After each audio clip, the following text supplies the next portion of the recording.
All right, so should you use ElevenLabs for free or is the paid plan actually worth it? Yeah, in this video, I'll compare both so you can decide quickly. First, quick idea. The free plan is mainly for testing, while the paid plans are designed for real content creation. Let's start with the free plan. You get a limited number of characters each month and access to basic voices. The biggest downside is that credits run out very quickly, especially if you generate longer scripts. The voice quality is still good, but it's not the best that ElevenLabs can offer. Now, let's talk about the paid plans. With paid plans, you get more credits, better voice quality, and access to advanced features like voice cloning.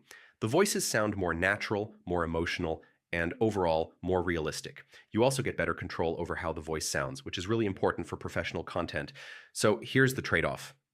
The free plan costs nothing, but it's very limited. The paid plan costs money, but it saves time and gives you much better results.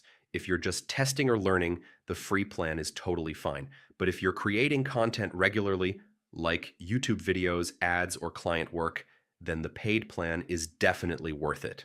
So yeah, free is great to start, but paid is where the real power is. And if this helped you out, don't forget to like, share, and subscribe. More AI comparisons coming soon. All right, so